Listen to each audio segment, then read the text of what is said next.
India and Pakistan, two nations that have fought four major fierce wars, their armies standing against each other on countless battlefields.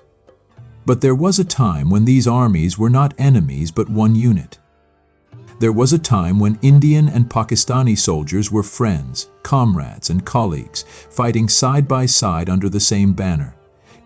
Let's turn back the clock to 1947, a year of unimaginable change, pain, and division. The British were leaving the Indian subcontinent, and with their departure came the creation of two new nations, India and Pakistan. But this wasn't just the splitting of a country. It was the tearing apart of a family.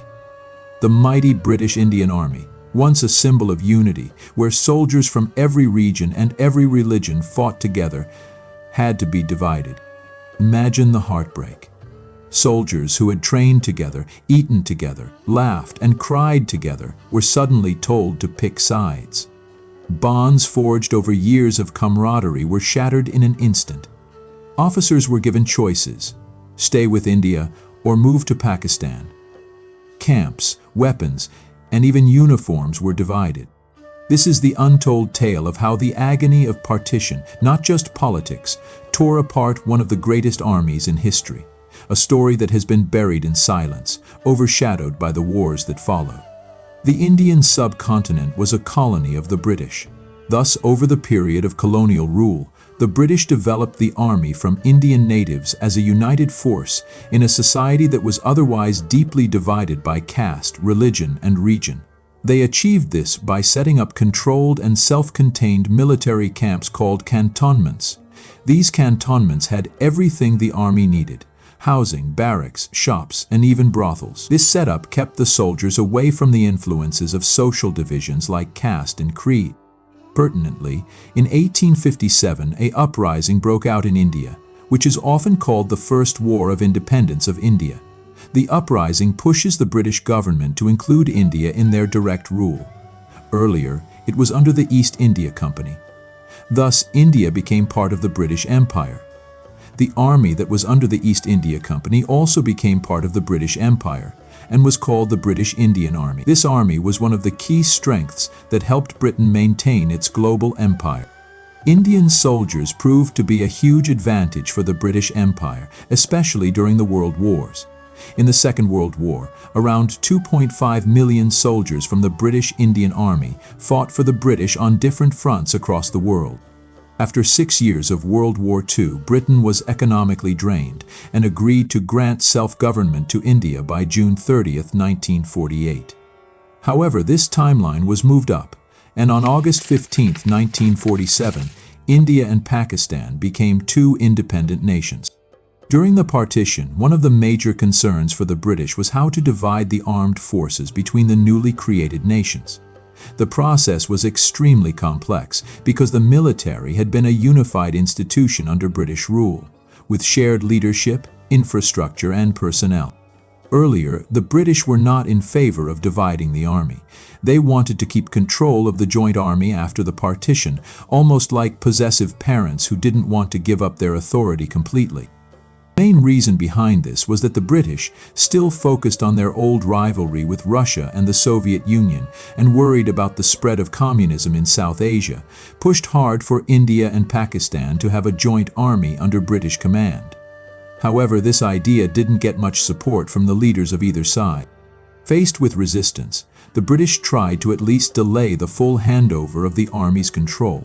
Field Marshal Sir Claude Auchinleck, the British commander-in-chief, told Viceroy Lord Mountbatten that it would take 5 to 10 years to properly divide the Indian Army.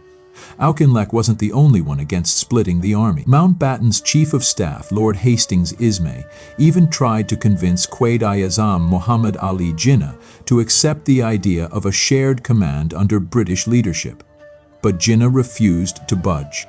Liaquat Ali Khan made it very clear to Mountbatten that both he and Jinnah wouldn't take over the reins of government in Pakistan unless they had an army ready and fully under their control.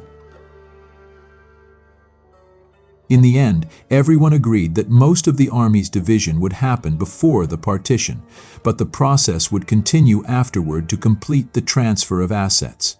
Until then, the two armies would remain under a joint headquarters led by the British Commander-in-Chief, who would act as the supreme commander of both forces. It was also decided that British officers would stay on in both armies until the division was finalized. It wasn't just the British. Many Indian officers were also against dividing the British Indian Army. One example is K.M. Cariappa, the senior-most Indian officer at the time, who later became the chief of the Indian Army in 1949. He suggested to Lord Ismay that the Indian Army should take over power once the British left. In response, Ismay told him that this idea was not only completely impractical, but also highly dangerous. He explained that history had shown that when armies ruled countries, they often became tyrannical and incompetent, and that the military should always serve the people, not rule over them. Chowdhury Muhammad Ali, who was India's finance secretary, wrote in his book The Emergence of Pakistan about a similar conversation. He recalled how Cariappa and a Muslim officer approached him, saying they were against splitting the army. They believed it would be better for the army to stay united and take charge of both India and Pakistan, rather than be divided. One of the strongest voices against dividing the army came from Aga Muhammad Yahya Khan, a major at the time, who later became Pakistan's army chief and president. During a breakup party at the Staff College in Quetta, where he was serving, Yahya Khan told his senior, Colonel S.D. Verma, "Sir, what are we celebrating? This should be a day of mourning. As a united country, we could have been strong and powerful. Now we will end up fighting each other." Despite such sentiments, political realities took over, and the division of the army became inevitable. In the final days of the partition, Hindu and Sikh officers in Delhi hosted a farewell for their Muslim colleagues who were leaving for Pakistan. General Cariappa, speaking on behalf of the hosts, presented a silver trophy as a parting gift. In his speech he said, "We shall meet each other often as the best of friends and with the same sense of camaraderie that we have shared all these years." Tragically, just 3 days later, 4 of those Muslim officers, along with their families, were killed by Sikh rioters while traveling to Pakistan. One of the most heated debates during the partition of British India was about how Pakistan would get its share of the British Indian Army's BIA military assets. Field Marshal Auchinleck suggested 2 ways to divide them, either based on the ratio of Muslim to non-Muslim soldiers in the army, or based on the population size of Pakistan compared to India. Lord Mountbatten explained this in his report from August 1, 1947. He said the division was being done based on communal proportions, with Pakistan being the smaller partner. For the army, this meant a 70-30 split in favor of India. In the Navy, it was initially 60-40, but since India had a larger coastline, more ports, and more trade to protect, the ships were eventually divided in the same 70-30 ratio. The Air Force division was even trickier. Mountbatten explained that there were 10 squadrons to be split, 2 transport and 8 fighter squadrons. India initially claimed 8, but it was decided to follow the same 70-30 formula as Pakistan needed to guard its northwest frontier. The division of soldiers was decided based on where they lived. Muslim soldiers from areas that became Pakistan would join the Pakistan Army, while non-Muslims from India would remain with the Indian Army. Soldiers from minority communities in either country could choose where to serve, but only if the chosen country agreed. If they didn't opt, or were not accepted, they would be discharged. Around 260,000 men, mainly Hindus and Sikhs, went to India, and 140,000 men, mainly Muslims, went to Pakistan. The Brigade of Gurkhas, recruited in Nepal, was split between India and Britain. Pakistan faced huge disadvantages when it came to fixed military assets. Out of 46 training institutes, Pakistan got only 7. Of the repair and maintenance workshops, the 3 most critical ones, handling armored vehicles, radars, and crystal cutting, were all located in India.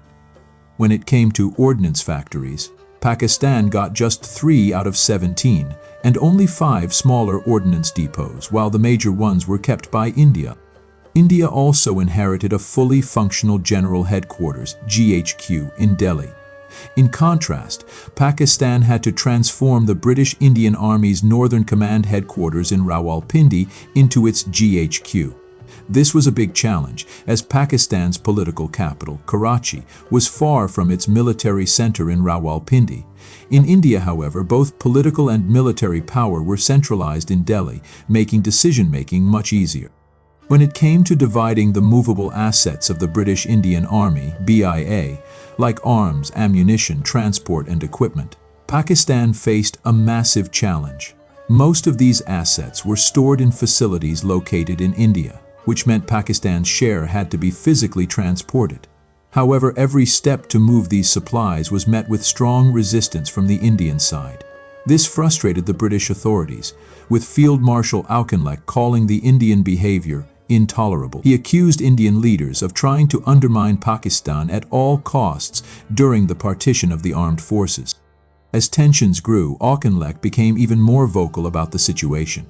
On September 28, 1947, he wrote a strongly worded note, stating that the Indian cabinet was doing everything possible to prevent Pakistan from establishing itself on a stable footing. He said the situation had gotten worse since August 15, 1947, with Indian leaders, ministers, and officials actively obstructing the partition process of the armed forces. Things hit rock bottom after the Kashmir dispute flared up. At that point, any pretense of fairness in dividing BIA assets was abandoned. Gen. G.S.P. Thorat, an Indian Army officer, wrote in his autobiography that while trainloads of supplies were being sent to Pakistan, everyone knew these were the same supplies that might later be used to fight Indian troops. Thorat admitted that he tried to convince the British High Command to stop or at least slow down the shipments to Pakistan, but was unsuccessful. Frustrated, he went to Deputy Prime Minister Sardar Patel, who advised him to not be too prompt in doing your duty. Following this, the quantity of arms and ammunition sent to Pakistan sharply declined, and more non-essential items were included in the shipments to make up the weight. This division marked the birth of two separate military forces for India and Pakistan. The first commander-in-chief of the Indian Army was General Sir Roy Bucher, a British officer who served until January 1949.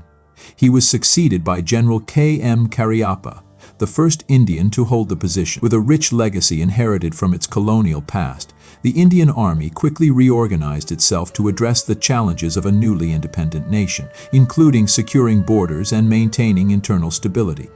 Similarly, despite hurdles, the Pakistan Army was officially established in August 1947, with British General Frank Messervy as its first chief. Soon after, the Army adopted the number 786 as its symbol, which numerically represents the opening verse of the Quran. This number was proudly displayed on gates and vehicles as a reminder that this was now the army of a Muslim country. After the partition of the British Indian Army, the bonds of brotherhood dissolved into a bitter rivalry. What once symbolized unity turned into a stark divide as India and Pakistan emerged as adversaries. In the years that followed, the two nations clashed in 4 fierce wars, transforming former comrades into fearsome foes. The story of this division is not just a tale of separation, but a testament to how quickly alliances can fracture under the weight of political and historical change. Thank you for watching our YouTube channel. Don't forget to like, share, and subscribe for more amazing content.